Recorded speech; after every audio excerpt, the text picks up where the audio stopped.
Assalamualaikum warahmatullahi wabarakatuh. Hai para pencinta catur dan para catur mania, selamat datang kembali di Legenda Catur Dunia.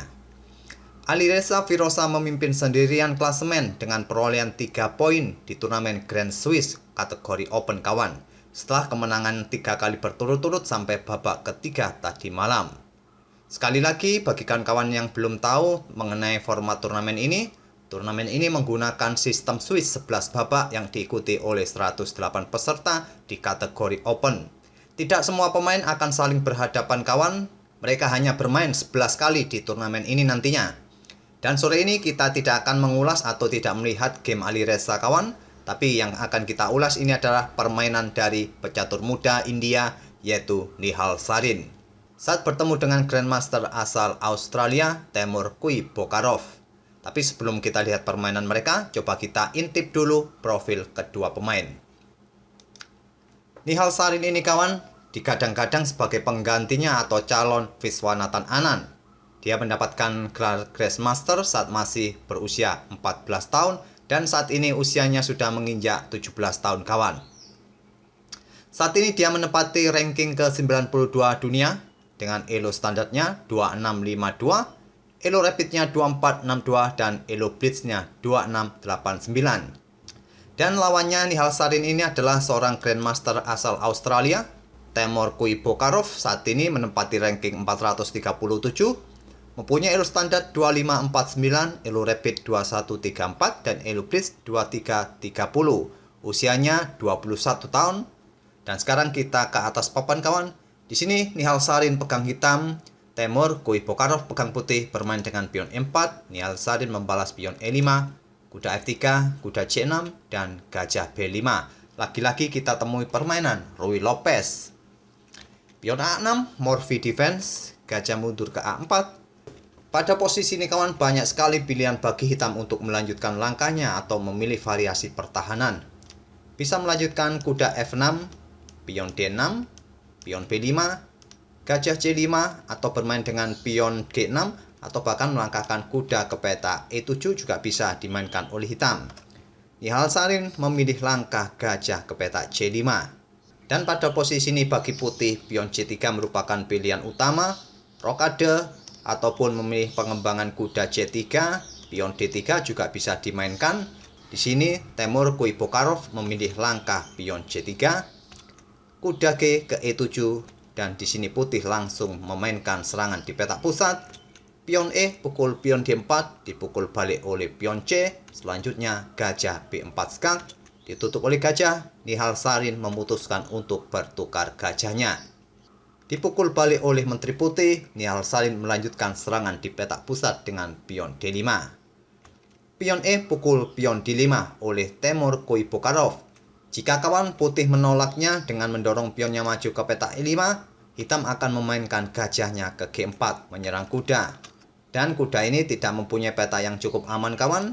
Peta H4 pun cukup jelek ataupun peta G5 pun cukup jelek bagi kuda. Ataupun kawan pada posisi ini menteri putih mencoba membackup kudanya mungkin ke peta E3 atau ke peta E2. Gajah akan tetap pukul kuda kawan. Jika dipukul balik oleh menterinya, selanjutnya adalah pion B5 terlebih dahulu. Bertujuan untuk menyerang gajah juga menutup diagonal ini kawan dari pimpinan gajah putih. Setelah gajah mundur, kuda akan mendapatkan pion yang ada di D4.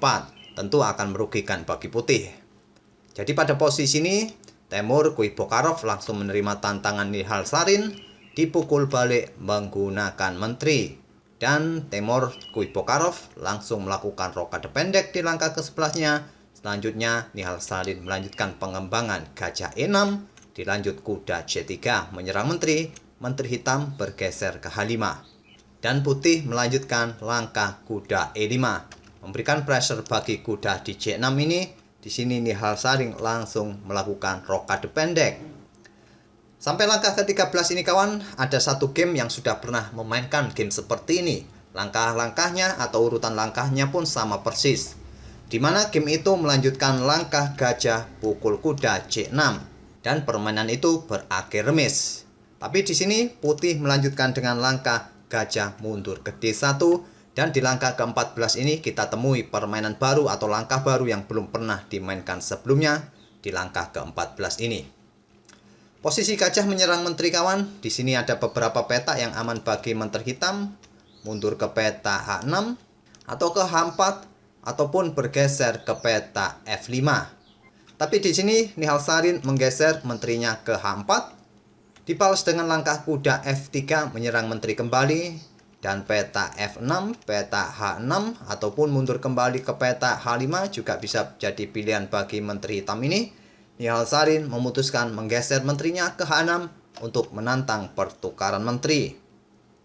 Tantangan langsung diterima kawan, menteri pukul menteri dipukul balik oleh pion G. Nihal Sarin mengorbankan struktur pionnya kawan untuk membuka lajur G ini dengan menggeser raja dan menempatkan betengnya di lajur G nanti. Mungkin rencananya seperti itu. Di sini putih melanjutkan dengan pengembangan atau melanjutkan langkah gajah J2 mengincar pion H7.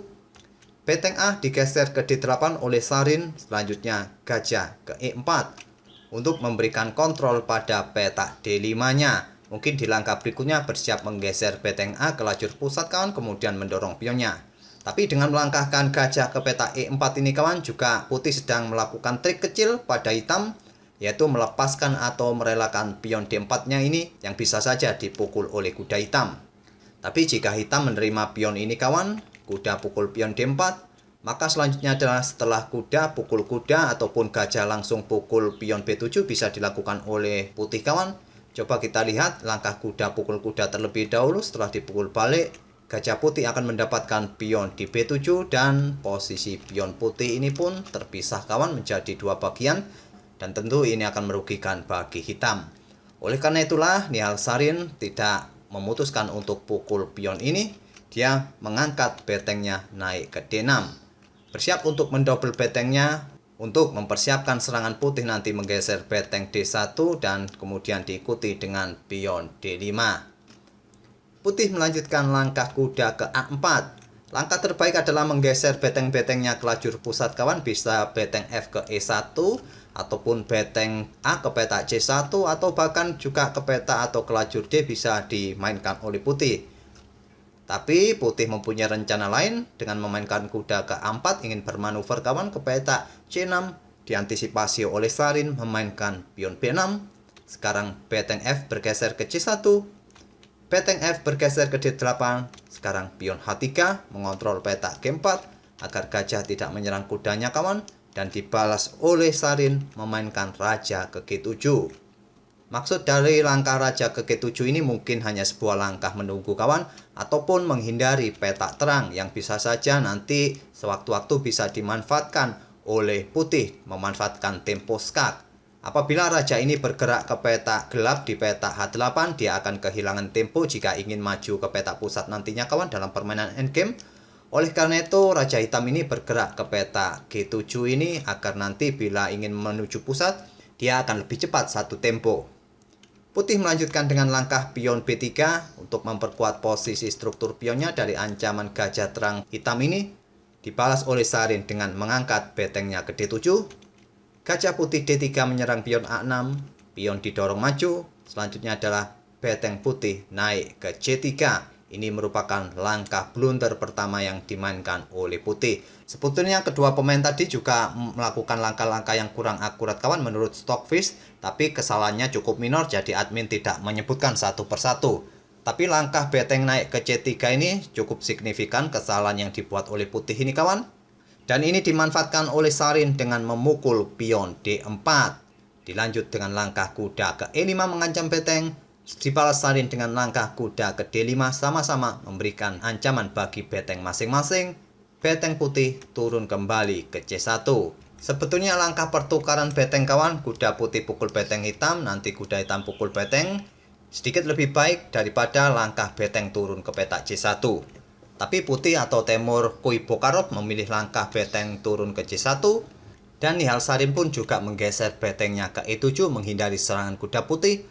Selanjutnya gajah putih ke F1 memperkuat posisi kedua pionnya kawan dari ancaman beberapa perwira hitam ini nantinya. Kuda hitam bisa lompat ke F4 memberikan pressure bagi kedua pion putih ini nanti. Dan Nihal Sarin melakukan pengorbanan sementara gajah pukul pion H3. Langkah ini adalah langkah pengorbanan sementara atau tepatnya pertukaran perwira kawan. karena beteng hitam ini sekarang juga sedang mengincar kuda putih di peta E5 ini. Langkah pertukaran ditolak oleh putih, memainkan kudanya terlebih dahulu ke C4, menyerang beteng yang ada di peta D6, beteng pun digeser ke G6, memberikan pimpinan atau pressure di lajur G ini kawan. Di sini putih meresponnya dengan langkah beteng ke D1. Langkah ini adalah langkah blunder besar kawan. Niatan putih ini cukup bagus sebetulnya kawan, yaitu sedang menyergap kedua kuda hitam ini. Tapi serangan seperti ini mudah diantisipasi oleh hitam dengan memainkan pion C5. Tapi pada posisi ini ada variasi atau kombinasi yang lebih baik dari memainkan pion C5 ini kawan.